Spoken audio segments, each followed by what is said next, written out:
За өнөөдөр бүгдээрээ итгэлийн гэр бүлээ Есүсийн адил хайрлцгаая гэсэн ийм уриалгыг дэвшүүлж байна. Энэ сэдвээр, энэ залбирлаар дэлхий даярх бүхий л итгэгчид залбирал цуглаана хийж байна. Тэгээд 1-р Иохан номын 4:11 дээр ингэж хэлсэн байдаг. Хайртууд минь ээ, хэрэг Бурхан биднийг ийхүү хайрлсан бол бид ч бие биеэ хайрлах ёстой гэж ингэж хэлсэн байдаг те. За бүгд хамтдаа өнөөдрийнхөө өглөөний үгийг, өглөөнийхөө маннаг бүгдээ хүлээж аваад энэхүү залбирлыг хамтдаа эзгэе. 3 Ариун сүнс та бидний зүрх сэтгэлийг өөрчилж анхны чуулганыхан шиг нэг зүрх нэг сэтгэлтэй болгож өгөөч. Биднийг чуулганы гэр бүл болон найз нөхдөд зөвхөн үгээр биш харин бодит үйлдэлээр хайрлахад сургаач. Хэрэгцээтэй байгаа нэгэндээ туслах энэрэнгүй сэтгэлийг бидэнд өгч. Таны гэрлийг бусдад түгээхэд биднийг ашиглаач гэсэн байна. За, амен. За ингээд энэхүү залбирлын дагуу өнөөдөр Бурхан биднийг бас итгэлийн гэр бүлээ буюу сумын ахын дүүс нараа Есүсийн адил хайрлах ийм хүч чадлыг, ийм зүрх сэтгэлийг, ийм энэхүү дуудлагыг маань бас бидэнд дахин сануулж, бидэнд өгөөсөө, бидэнд ойлгуулаасаа гэж ингэж залбирч байна. За бидний өнөөдрийн судлах гол ишлэл маань болохоор Үйлс номын 2-р бүлгийн 41-42 дугаар ишлэл байна. Тэр энд ингэж хэлсэн байна. Ийхүү түүний үгийг хүлээн авсан хүмүүс баптизм хүртцгээв. Тэр өдөр 3,000 орчим хүн нэмэгдэжээ. Тэд байн гэлч нарын сургаалыг сонсож, бас нөхөрлөж, талх хувааж, залбирцгааж байлаа гэсэн байна. За. Тэгэхээр Пентекостийн өдөр болсон тэрхүү гайхалтай ариун сүнсний дүүргэлт, ариун сүнсний баптизмын дараа дэд өрөөнд байсан 120 гаруй дагалдагчид, замун тэдний дотор байсан 12 элч, эмэгтэйчүүд, Иесусийн ээж, Иесусийн дүүнэргээд тэдгээр хүмүүс бүгдээрээ ариун сүнсийг хүлээн аваад ариун сүнсний хүчээр одоо Иесусыг дэрчилж эхэлсэн байдаг тийм. Ингээд яг тэр өдөр үгийг хүлээж авсан буюу яг тэр Пентекостийн өдөр үгийг хүлээж авсан хүний тоо 3,000 орчим хүн нэмэгдсэн гэж ингэж Үйлс ном бол тэмдэглэсэн байгаа. За ингээд анхны сүмд нэгдсэн тэдгээр хүмүүс тэднийг тодорхойлохдоо энд юу гэж хэлсэн мэхээр тэд сургаалыг элч нарын сургаалыг сонсдог байсан. Тэд хоорондоо нөхрөлдөг байсан. Тэд талах хувааж идцгээж байсан. Тэд бас залбирцгааж байсан. Та бүхэн анзаарч байгаа бол нөгөө 10 өдрийн турш залбирсан залбирал нь үргэлжлээл байсныг анзаарч байгаа хэрэг таа. Тэрнээс биш ариун сүнсний хүчийг авчлаа. Одоо болно. Ингээгүй те. Тэгэд ариун сүнсний дүүргэлтийг хүлээн авсан ч гэсэн хамтдаа цуглаад залбирсаар л байсан. Тэр магадгүй та энэ 10 өдрийн залбирлыг хийцэн одоо миний амьдрал сайхан болчихно. Одоо энэ 2026 он бол одоо би бол алдахгүй гэж ингэж бодоод бас энэ маань бас тийм бүрэн дүүрэн ойлголт, зөв ойлголт бас биш юм шүү гэдгийг би хэлмээр байна. Бид үргэлжлүүлэн залбирсаар байх ёстой. Залбирлаас бид залхаж болохгүй, залбирлаас бид хоошоо сууж болохгүй. За бид бүхэн өнгөрсөн ариун өдрийн цуглаанаар оройн зүүм залбирал дээрээ бол яг энэ 42 дугаар ишлэл дээр гарч байгаа энэхүү зүйлийг бол зүүмд бид нар бүхэн хамтдаа хийсэн. Бид сургаал сонсож, бас хоорондоо нөхөрлөж, тэгээд хамтдаа залбирцгаагаад хамгийн гол нь зүүмээр бид бүхэн талах хуваах ийм нөхөрлөлийг бас хийсэн. Тэгээд үнэхээр сайхан бас ийм мэдрэмжийг, сайхан дурсамжийг бидэнд өгсөн. За энэ түүхийн талаар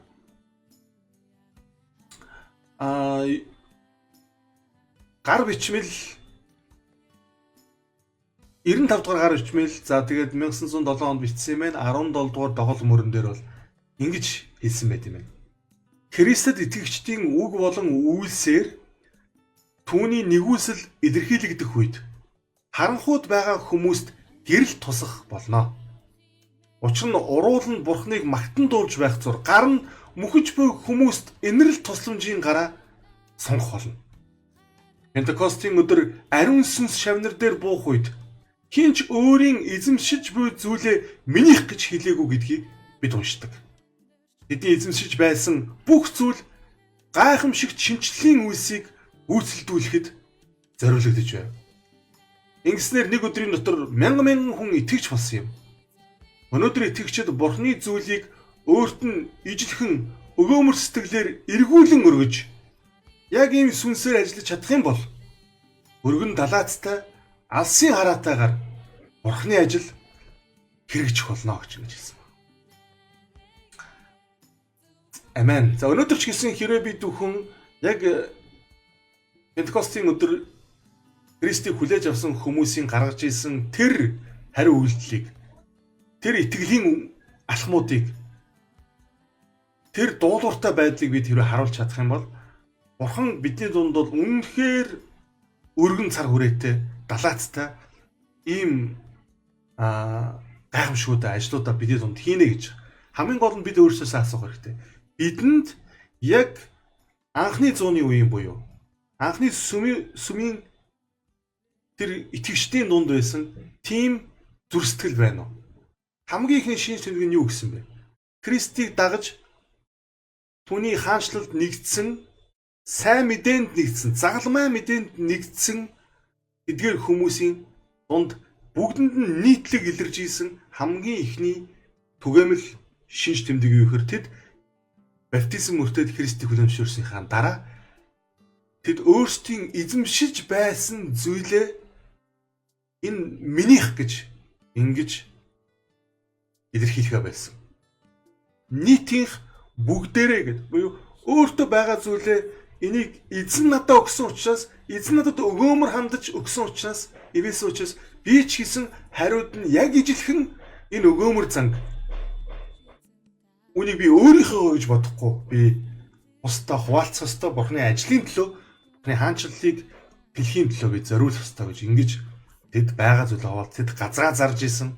Тэд эд хөрөнгөө зараад элч нарын хөл дээр одоо авчирч өөрсдийнхөө хөрөнгийг, өөрсдийнхөө мөнгийг, өөрсдийнхөө зоосыг авчирч өгч ирсэн. Тэгэхээр бүгдээ нэг зүйлийг анзаарах хэрэгтэй. Өнөөдөр бидний сүм чуулганд ийм зүрх сэтгэл байна уу?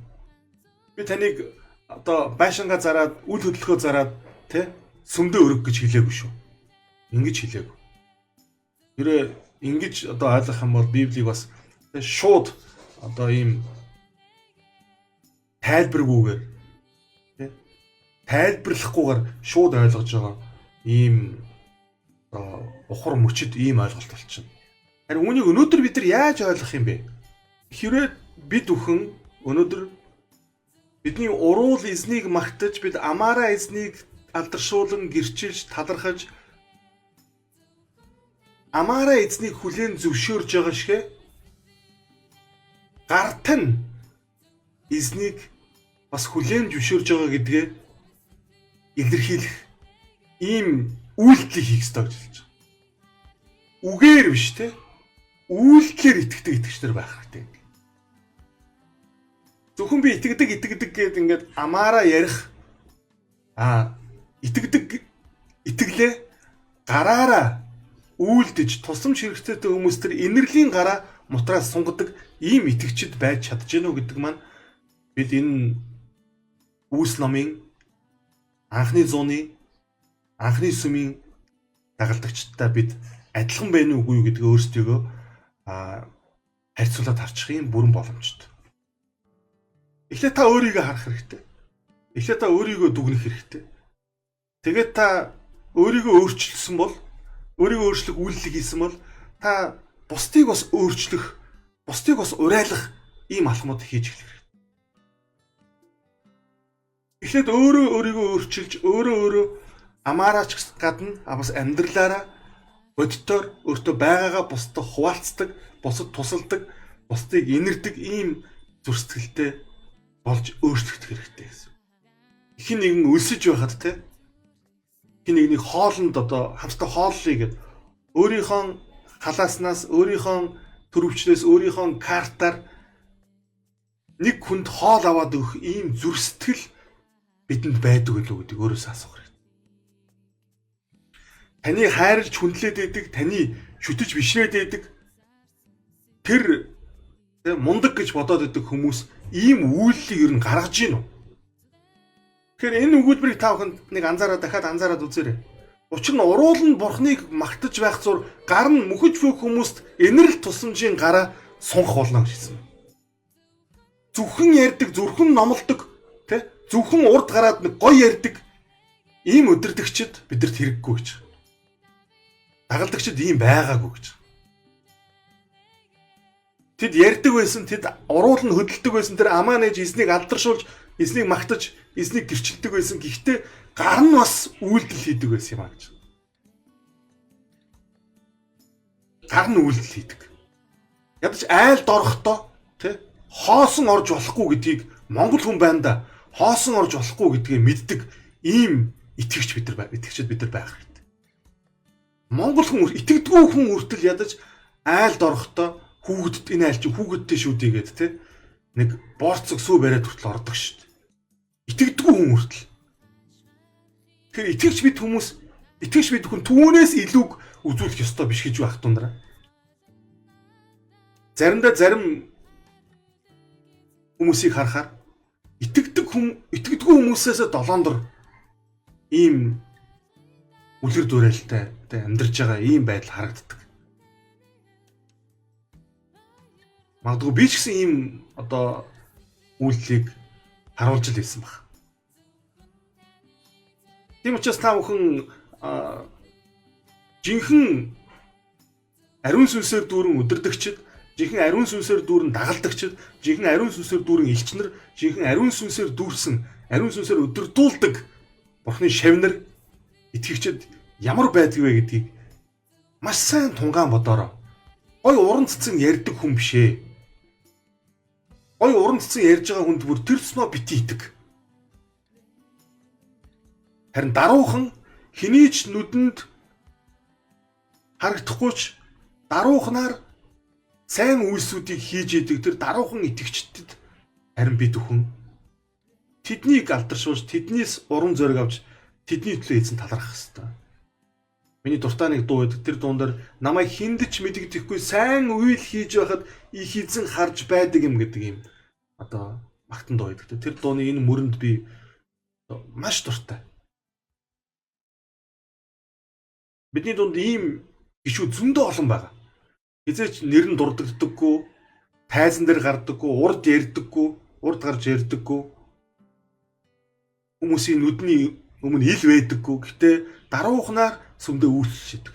Хинээр ч хэлүүлэхгүй ирээд сүмээ цэвэрлчээд чойжлоод явж идэг. Ийм гişүүд байдаг. Пастор нь эсвэл сүмийн ахлагч нь сүмээ угаахгүй, сүмээ цэвэрлэхгүй, зэрлэгээ зулгаахгүй байхад даруухнаар ирээд сүмээ цэвэрлээд шалаа угаагаад шабатта бэлтчихэд ингээд явж идэг ийм гişүүдийг би зөндөө мэднэ. Ийм хүмүүс бол жинхэнэ эзний дагалдагчд. За бүгдээрээ дараагийн хэсгийг уншийе. Дараагийн хэсэг маань агуу тэмцэл гэдэг ном байна.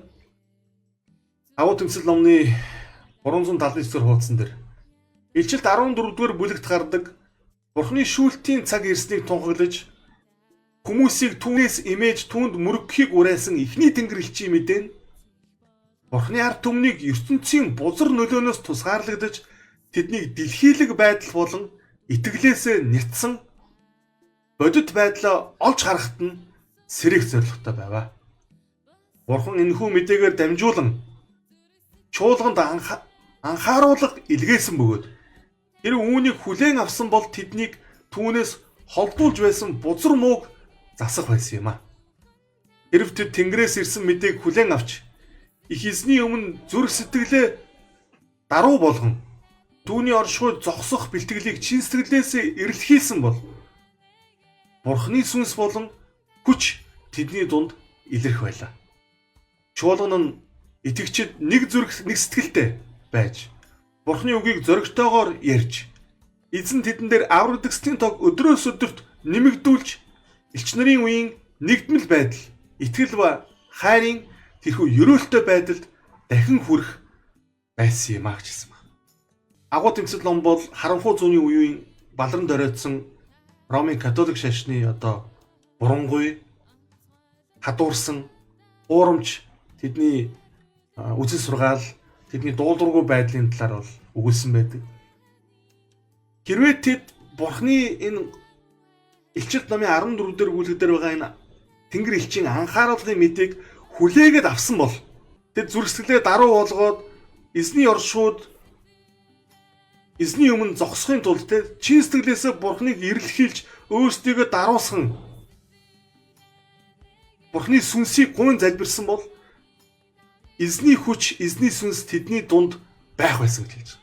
Тэд яг л Үйлс номын 4-ийн 32, 31, 2-ын 47 дугаар ишлэлдэр гарч байгаа тэр элч нарын дунд түгээмэл илэрж исэн нэг зүрх нэг сэтгэлтэй үгийг зоригтойгоор ярьдаг, мөн аврагдагсдын тоог эзэн өдрөөс өдөрт нэмэгдүүлдэг ийм цөм чуулган байж, ийм Бурхныг алдаршуулах гайхалтай боломж бол тэдэнд байсан юм аа гэж. Өнөөдөр ч гэсэн энэ үгийг өнөөдөр бүгдээр уншихдаа ялгаагүй энд бас би өөрөө орж байгаа. Бид бүгдээр уншихдаа өнөөдөр ч гэсэн Бурхан бидний сүм чуулганд яг энэ анхааруулгыг хэлж байгаа. Тэр ариун сүнс Иерусалимд хүчтэйгээр асгаран буулсан тэр мөчөөс эхлээд тэрхүү ариун сүнсийг хүлээж авсан хүмүүс төр айдас, үлэмжийн айдас байсан гэж ингэж бичсэн байгаа. Та нар энэ айдас гэдэг энэ үгийг яг юу гэж ойлгох вэ гэж зарим гайхчихж магадгүй. Энэ айдсыг юу байсан бэ? Энэ тийм айх аимшигын зүйлээс айх айдас байсан уу? Юу байсан бэ те? Тэгэхээр Библиэлд бид бүхэн нэг зүйлийг олж харах хэрэгтэй. Тэр нь Пентекостийн өдөр бол би Zoom-ийн цуглаан дээр хэлж исэн. Пентекостийн өдөр гэдэг бол яг үүндээ бас Бурхны өмнө айлдаж, өмнө тогтоосон тэрхүү үйл явдлын давхцал байсан юм а гэж би тайлбарлаж ирсэн. Израильчууд Египтээс гарснаас яг 50 өдрийн дараа тэр Синай уулан дээр ирсэн байгаа. Яагаад энэ 50-ийн баяр буюу энэ Пентекостийн баярыг тэмдэглэдэг болсон гол шалтгаан яг энэ. Энэ маань тэд чөлөөлөгдснөөс хойш тэд Итгэл номдэр хэлснээр Египтийг орхин гарснаас хойш яг 50 өдрийн дараа тэд Синай уулан дээр ирсэн. Ингээд Синай уулан дээр ирээд тэд юу хийсэн бэлээ? Израильчууд маань 10 хуулийг хүлээж авсан. 10 хуулийг хүлээж авахдаа ард түмэн яасан бэ? Тэд Бурхны дуу хоолойг сонссон, газар чичирхийлэхийг тэд мэдэрсэн. Тэнд утаа манан бий болсон тэнд салхи шуугсан. Синай ууланд Бурхны оршуугаас тэнд гал дүрлцчихсэн. Ингээд Мойсе 10 хуулийг авахар Синай ууланд руу гарсан байдаг те. Тэр Пентекостийн өдөр болсон тэр үйл явдал бас төстэй байгаад байгаа. Дээд өрөөнд байхад яасан бэ? Тэнд чичирхийлсэн, тэнд салхилсан, тэнд тэнгэрээс дуу сонсогдсон хүмүүс те үлэмжийн айц давтсан хүмүүстэр гал мэд хайлах хил бууж ирсэн. Энэ чимээ зөвхөн дагалдагчдын байсан өрөөнд биш, Иерусалим даяар энэ чимээ, энэ дөргөн, энэ салхи мэдэрсэн учраас хүмүүс тэнд бөөнөрөө энэ зүйл хаана бий болоод байна, хаанаас гараад байна гэд бүгдээрээ дагалдагчдэр тэр хот даяараа цугларсан байдаг шүү дээ. Тэгэхээр яг энэ үед Израильчууд Синай уулын ёроолд хормойн дор Израильчууд юу хийжсэн бэхээр Мойсег дээш гарсан хаагур тэд бүгдээрээ Бурхны өмнө өөрсдийгөө даруусган бүгд нүрээ газар харуулan бүгд айдас хүйцтэйгэр бүгд чичрэлтэйгэр бүгд имээлттэйгэр бүгд Бурхныг хүндэтгэлтэйгэр 10 хуулийг авахд өөрсдийгөө бэлтгэж исэн баг. Тийм учраас Илчилт номын 14 дэх бүлгээр 3 тэнгэр элчийн мэдээдэр Бурхан шүүж явах үед Бурхны шүүлт ихэлсэн энэ цаг үед бид ч гэсэн Бурханаас имэж түүнд алдрыг өргөх ёстой гэж ингэж Илчилт ном хэлсэн байдаг. Илч Паул бас хэлэхдээ үсмээр та нар өөрсдийн авралыг биелүүлэхдээ та нар Христийн дотор тэр чичрэл дунд айц чичрэл дунд үнийг гүйцэтгээрэй гэж ингэж хэлсэн байдаг.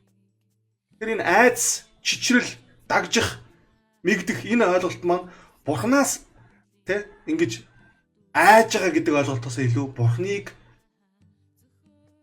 сүсгэлэн биширч хүндэлж Бурханыг ямар авууга ямар сүр жавхлантай ямар хүч чадалтай ийм эзэн Бурхан бэ гэдгийг мэдэрч Бурханаас имэж байгаа ийм хэлбэр юм аа. Үр хүүхдүүд ч гэсэн ааваасаа ээжээсээ айж имээдэг. Айж имээдэг учраас хажууд нь болж бүтэхгүй хамаагүй зүйлсийг хийдэггүй. Магадгүй тэр үйлдэлүүдээ аав ээжийнхэн дэргэд биш харин найз нөхдийнхэн дэргэд бол хийдэг. Тэгээд харин аав ээжийнхэн дэргэд энэ үйлдэлийг хизээч хийж болохгүй гэдгийг бол хүүхдүүд мэдчихийдэг тийм үү. Тэгэхээр энэ нэг төрлийн айдас гэхдээ тэд үр хүүхдүүд эцэгхээсээ айж имээдэг ч гэсэн тэд ээж аав нь тэднийг хайрладаг гэдгийг бас мэдчихийдэг. Энэ хайрын доторх айдас байгаа. Магадгүй та гайхаж магадгүй хайрын дотор айдас гэж байхгүй шүү дээ гэж. Үгүй ээ. Үнэхээр л хайртай бол айж имэх ёстой. Харин ч эсрэгээрээ хайрын дотор айдас байх ёстой. Тийм учраас та бүхэн энэ ишлэлийг бас ингэж ойлгоорой. За тэгээд дагалдагчд маань тэд бүгдээр хамтдаа байсан байна. Тэд бүгдээр нийтээрээ бүх зүйлсээ дундаа хэрэглэж байсан байна. Тэд эзэмшил эд хөрөнгөө худалдаж түүнийг хүн бүрийн хэрэгцээг харгалзан бүгд түгээдэг байсан гэж. Энд итгэсэн бүгд гэж байна. Бүгд бүх хүмүүсийг нь оролцуулсан байгаа шүү. Амен. За Сүмүдэд өгөх гэрчил номын 8 дугаар ботын 244 хуудас дээр итгэгчид ариун сүнс буун ирсний дараа элч нарын зүрх сэтгэлийг дүүргэсэн тэрхүү хайрыг үргэлж нандинан хадгалах ёстой байв. Тэд би та нарыг яаж хайрласны адил та нар мөн бие биеэ хайрлагтун хэмээх шин тушаалыг дуулууртай дагаж урагшлах учиртай байлаа. Тэд Христтэй маш нэгт нэгдсэн байх ёстой бөгөөд ингэснээр түүний шаардлагуудыг биелүүлэх боломжтой болох байв. Өөрийн зөвхт байдлаар тэднийг зөвтгөж чадах аврагчийн хүч чадал гэрчлэгдэх ёстой байлаа гэж. Амен. Тэгэхээр ариун сүнс буун ирсний дараа элч нарын зүрх сэтгэлийг дүүргэсэн тэрхүү хайрыг яах ёстой гэсэн байна. Үргэлжлүүлэн нандинан хадгалж өөрсдөө тээх ёстой байсан гэж хэлж байна. Амен. Амен. Ариун сүнс буун ирснээр зөвхөн хүч чадал зөвхөн хэл өгөгдөөгүй. Ариун сүнс буун ирснээр яасан бэ? Дагалдагчид үнэхээр хайрын дагалдагчид болсон. Тэд үнэхээр өөрийгөө хайрлахаас илүүтэйгээр бусдыг хайрладаг ийм хайрыг харуулж эхэлсэн байна. Тэд яасан бэ? Тэд филио гэдэг ахан дүүсийн хайраас даван гарч агапе буюу хариу нэгтгэхгүй өөрийгөө золиослон байж өгдөг ийм хайрыг өөрсдөөсөө харуулж гисэн. Тэгээд тэд энэ хайрыг ариун сүнсийг бууж ирснээс энэ мөчөөс өхөн хөлтлөө өөрсдийнхөө зүрх сэтгэлдээ өөрсдийнхөө амьдралдаа хадгалах юм үүрэгтэй байсан гэж. Тэр хайраараа бие биенээ хайрлах юм тушаалтай байсан. Тэр хайраараа дамжуулан Христтэй ч мөн адил мөн өөр хоорондоо ч яасан бэ? Нягт нэгдэж исэн бай. Тэднийг хайрын гинжин хэлхээ, хайрын холбоос тэднийг холбож исэн юм аа. Өнөөдөр бидний чуулганд, бидний сүм чуулганд яг ийм хайрын гинжин холбоос хэрэгтэй байна. Бие биенээ өөрийн адил хайрладаг. Христийг бидний яаж хайрлсан яг тэр ижил хайраар бид бие биенээ хайрлах юм хэрэгцээ байна гэсэн. Амен. Ингэж чадах юм бол яана гэж байна. Бид аврагчийнхаа хүч чадлыг, аврагчийнхаа зөвхт байдлыг, аврагчийнхаа ариун нэрийг бид гэрчилж чадна гэж хэлсэн байна. Амен. 1-р Иохны 4:10-11 19 төршил. Бид Бурхныг хайрлсан бус харин тэр биднийг хайрлаж бидний нүглийн төлөө хүүгээ эвлэрүүлэл болгон илгээсэн билээ. Үүнд хайр байгаа юм. Хайртууд минь, хэрв Бурхан биднийг ийхүү хайрлсан бол бид ч мөн бие биеэ хайрлах ёстой. Эхлээд тэр биднийг хайрлсан тул бид хайрлалт юм а гэж. Амен. Тэгэхээр Есүс биднийг эхлээд хайрлсан, тэр бидэнд яаж хайрлах ёстой вэ гэдгийг харуулсан. Энэ бол хайрын хичээл байсан. Тэгээд Иесус бидэнд тушаал өгсөн. Та нар би та нарыг хэрхэн хайрлсан шиг бие биеэ хайрл гэж хэлсэн байна.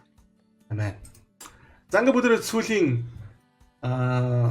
хэсгийг уншаад өнөөдрийнхөө өглөөний үгийг өндөрлөе. Элч нарын үйлс номын 547 дугаар хуудас дээр. Ариун сүнс буун ирсний дараа шавнар амилсан аврагчийг тунгалахаар гарцгаасан бөгөөд тэдний цорын ганц хүсэл нь хүмүүнийг аврах явдал байваа. Тэд ариун хүмүүстэй нөхөрлөлийн амтанд дурлаж баяр хөөртэй байлаа. Тэд инэрэнгүү бусдыг гэсэн сэтгэлтэй амиа хичээдэггүй бөгөөд үнний төлөө ямар ч золиослол гаргахад бэлэн байв. Тэд өдөр тутам бие биетэйгээ харилцахдаа Христийн тушаас нь тэрхүү хайрыг илэрхийлж байлаа. Тэд амин хуваа хичээгээгүй үг хэл, үйл хөдлөлөөрөө бусдын зүрх сэтгэлд энэ хайрыг бадраахыг хичээдэг. Тэгэхээр ариун сүнс буун ирснээр дагалдагчид яасан бэ? Амилсан эзнийг, амилсан аврагчаагаа тунгалахаар тэр даруй шууд гарцгаас өрөөнөөсөө. Тэд дахиж өрөөндөө нуугдах шаардлага болсон. Ингээд тэдний цорын ганц хүсэл нь юу байсан бэ гэхээр тэд ямар л арга байна, ямар л хүч байна, ямар л боломж байна, тэр бүх боломжийг ашиглаад хүнийг аврах, хүмүүнийг аврах, төөрсөн сүнснүүдийг аврах ийм үйлчлэлийг хийнэ гэдгийг тэд ойлгож ирсэн байна. Ингээд тэд ариун хүмүүстэй буюу итгэл нэгтэй ахын дүүсэртэйгээ сайн мэдээнд нэгдсэн тэдгээр хүмүүстэй энэ нөхрөлийн амтанд гэж байна. Амтанд үнийг одоо the test of communion гэж англиар хэлсэн байна. Нөхрөлийн амт sweet test гэж байгаа шүү бүр англи хэлэн дээр. Энэ ах дүүстэйгээ нөхөрлөх, ах дүүстэйгээ Христийн нэрэнд ор нөхөрлөх энэ нөхрөлийн амт гэж байна. Амт гэж байна. Магадгүй та ч гэсэн итгэлийн замд хамтдаа бие биенээ зоригжуулан алхдаг ийм сайхан ах дүүстэй, найз нөхдөдтэй байх сүм дотроо. Тэгээ та бүхэн маань хамтдаа нөхөрлөхөөрөө хамтдаа цуглахаараа үнэхээр бас гайхалтай цаг мөчийг өнгөрөөдөг баг. Гэхдээ энэ нөхрөлийн хүрээлэл гадагшаа гарах ёстой. Гадагшаа бусдад үйлчлэх ёстой гэдгийг бас бид нар мартаж болохгүй. Дагалдагчид яасан мэхээр тэд инэрэнгүү зүрх сэтгэлтэй байсан. Бусдыг инэрч өрөвдөж бусдын нөхцөл байдалд өөрсдийгөө тавьж ихсэн. Энэ хүний оронд бий байсан бол ингэж бодож ирсэн. Тэд бусдыг гэсэн сэтгэлтэй болж гисэн. Тэд амин хуваа хичээгээгүй гэж байгаа.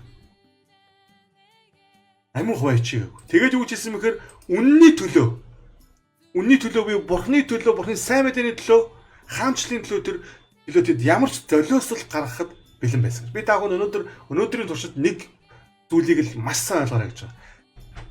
Христийн дагалдагчдад Христийн ахан дүүс нарт байсан хамгийн чухал тэдэрт Христийг дагаж усан баталгаа өртөж ариун сүнсийг хүлээж авсны дараах хамгийн чухал нийтлэг шин чанар байсгаар тэд амин хуваа хичээдэггүй болсон.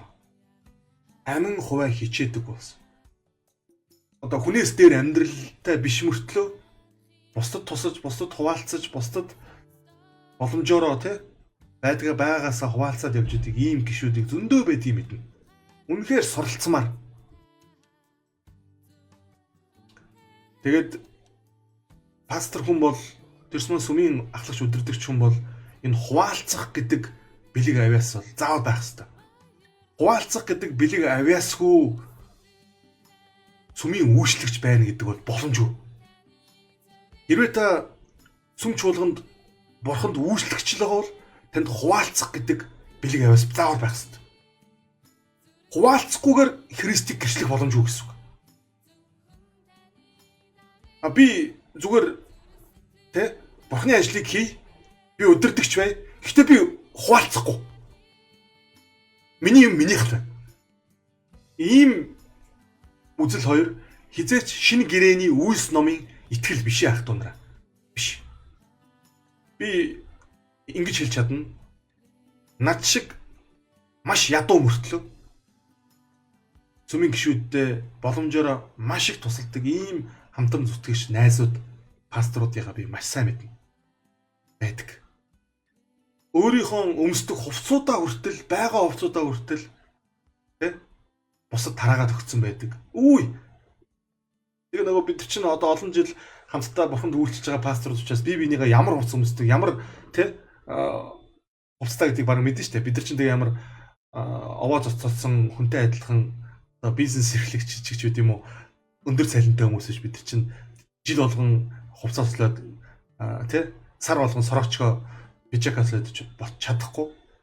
Тэгээд харж л заримдаа бол ингээд тэр пастрын маань тэр хувцас тэр сорогчиг тэр хүртэг тэр өмсөө явж ирнэ. Харагддаг. Тэгээ яалчгүй үнэхээр тусламж хэрэгцээтэй тэр тэдгээр итгэлийн ахан дүүснэрт өөрийнхөө байгаа хувцаа хүртэл өгж байгаа энэ зүр сэтгэлийг хараад би бол үнэхээр тэдгээр пастордоос суралцдаг. Тэгэхээр өнөөдөр би та бүхэнд юуг анхааруулж өнөөдөр юуг захиж хэлэх гээд байна гэхээр Есүсийн дагалдагчид бүр өнөөдрөөр хэлэх юм бол сүмийн гишүүд за бүр тодорхой хэлэх юм бол бурханд үйлчилж байгаа үйлчлэгч нар сүмийн ээлдрүүд ахлагч нар туслахууд сүмийн удирдагчид пасторууд бурхнаар сонгогдсон үйлчилж байгаа эдгээр чухал хүмүүс тэдэнд байх ёстой тэдний харуулах ёстой хамгийн чухал нэг үйлчлэл бол тэд үгийг номлох ёстой мэдээж. Гэхдээ яг номлож байгаа тэр мэдээгээ тэд яаж илэрхийлэх ёстой гэхээр тэд хуваалцаж бус харуулж явах ёстой юм аа. Харуулж явах ёстой. Хин нэгэн хүн ингээд өсөж байгаа хоолгүй байгааг хараад те алуу хоол авч идэ. Өнөөдөр шаббат өдөр хамаагүй хоол аваад идэ. Хоолнд орё гэгээд ингээд хамтдаа одоо першиж хамаагүй хуваагаад аваад идэх. Ийм зүр сэтгэлтэй удирдагчид, ийм зүр сэтгэлтэй пасторууд, ийм зүр сэтгэлтэй итгэлийн ахан дүүснэр олон болох юм бол бид нар энэ хайрыг л бие биедээ болон эхлээд итгэлийн ахан дүүснэртээ тэгээд итгэдэггүй тэдгээр хүмүүс харуулад эхлэх юм бол бидний сүмч болгон гайхалтайгаар өснө. Тэгэхээр хуваалцах гэдгийг заавал 11-ийг өргөх гэж та бити бодоорой. Зөвхөн 11-ийг л өргөдөг ийм итгэж болчих юм бол та фарисеучудаас ялгаагүй бол. Фарисеучуд гонд зираны 11-ийг хүртэл өргөдөг ийм сүсгтэй итгэжтэй байсан. Харин 11-ээс илүү тэд юу ч хийдэггүй байсан. Ийм итгэгчд байхыг Иесус хүсээгүй. Тийм учраас дагалдагчид та нар фарисеучудаас өөр бай гэж хэлсэн байна. Тэгэхээр магадгүй сүмч болгон ч таныг бусад хуваалц өгөөмөр бай. Тэ нэрвэн үйлчлэлээ одоо өргөжлүүлж итгэмжтэйгээр 11-ийг өрг гэд танд зааж байгаах, танд пастор ч номлож байгаах. Та зөвхөн 11-ийг л өргөдөг ийм итгэгч болчвол энэ Есүсийн хүсэл биш ээ. Хүсэл биш. Есүсийн жинхэнэ хүсэл бол хоолгүй нэгэнд нь хооллож, шоронд байгаа нэгнийг эргэж, өвчтөе нэгнийг эргэж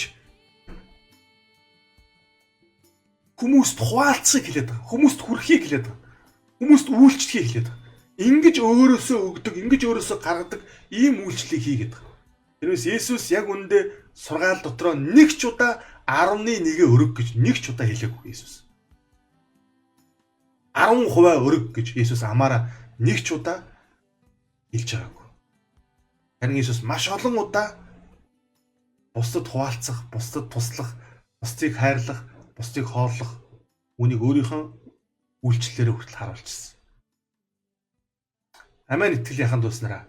Бүгдээрээ өнөөдөр энэ залбирлын 10 өдөр өөрсдөөсөө шинэ гэрээний үеийн итгэгчдийн дунд байсан энэ гайхалтай шин чанар болох хайрыг өөрсдөөсөө харуулцгаая.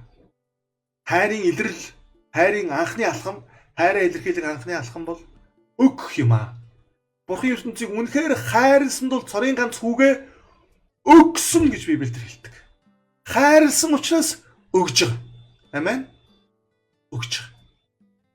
Тийм учраас та Есүсийн хайрыг итгэлийн ахан дүүснэртээ харуулъя гэж бодож байгаа бол та хайрлж л байгаа бол өгөх хэрэгтэй. Яагаад монголчууд тэ хин нэгнээс юм гоохта надад хишиг хайрл. Яагаад өгөөч гэдэг үгийн оронд бид нар бас хайрлаач гэдэг үгийг хэрэглэдэг юм бол тэ. хайрлаач. Богдоо боо хайрл гэдэг ийм кинонд дэр хүртэл гардаг бол юу вэ? Тийм үг байдаг шүү дээ. Богдоо боо хайрл гэдэг. Тэр хин нэгэн хүн те бусдад өгөх, өрөөх, хуваалцах те бусдад ингэж хишиг хүртээхийг хайрлах гэж монголчууд хүртэл хэлдэг байсан. Тийм учраас бүгдээрээ яг өнөөдөр итгэлийн гэр бүлээ Иесусийн адил хайрлцгаая гэж энэ уриалж байгаа энэ уриалгад нэгдээ. Тэгээд нэгдэхийн тулд хамгийн ихний үйлдэл юу гэхээр бид өгөх хэрэгтэй. Бид хуваалцах хэрэгтэй. Бүр шууд хэлэхэд бид амин хуваа хичээдэг энэ байдлаар зогсоох хэрэгтэй. Бид өөрчлөгдөх хэрэгтэй гэсэн. Маш сайхан ярьдаг мөртлөө, маш сайхан номлодог мөртлөө, маш сайхан дуулдаг мөртлөө, маш сайхан үйлчилдэг мөртлөө, маш сайхан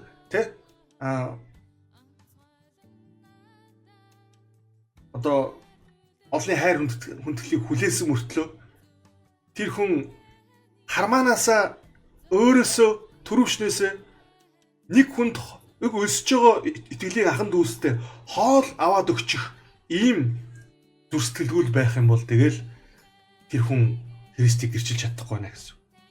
Би бинээ хайрлцгаая, би бинээ гэртээ урьдцгаая, би бинээ байгаа зүйлээрээ дайлцгаая, байгаа хоолоо хуваалцгаая. Та итгэлийн ахан дүүс нартаа ингэж хайраа харуулаарай, илэрхийлээрэй.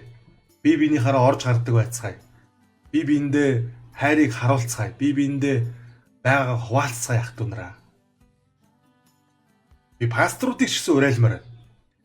Та яг номлодог шигэ, ярьдаг шигэ үнийгээ үйлчлэлээрээ, үйлээрээ харуулаач.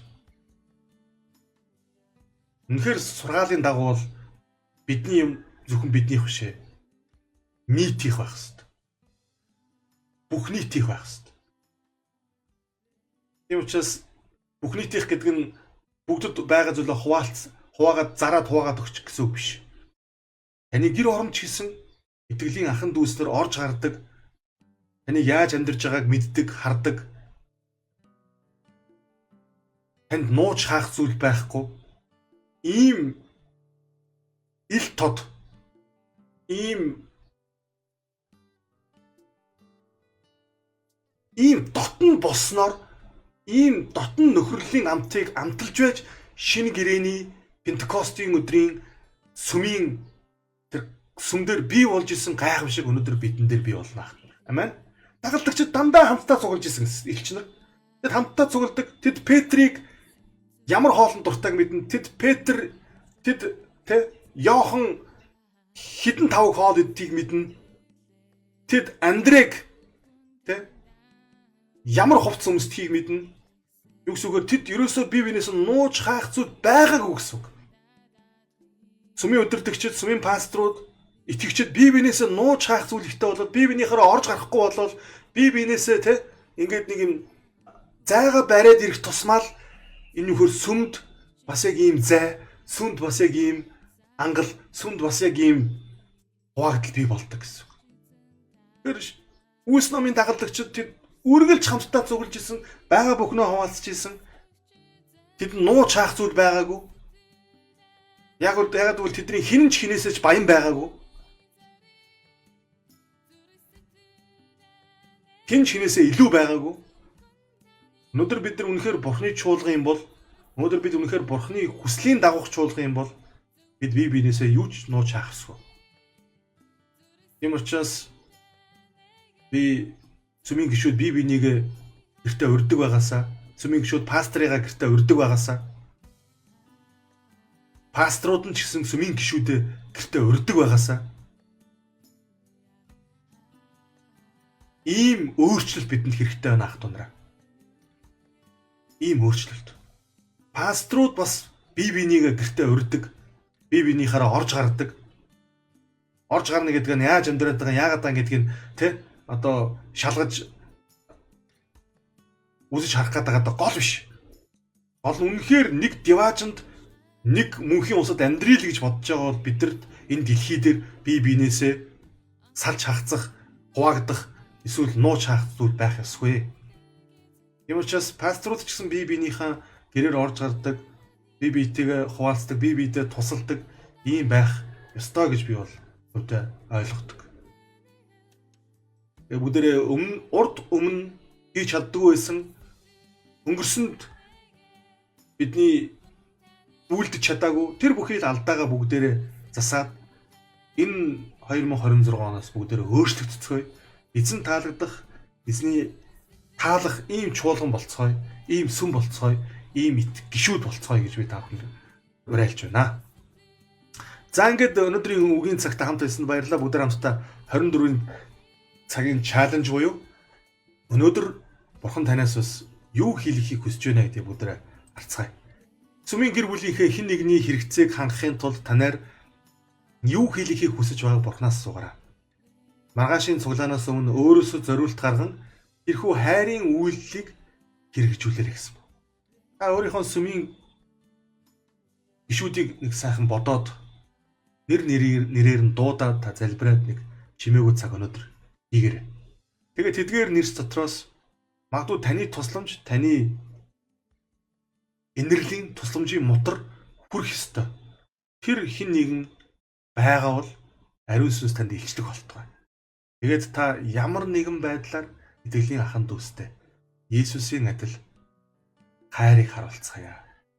Хайрын үйлдэлийг та энэ 24 цагийн дотор хийгээрэй гэж би танд уриалж байна.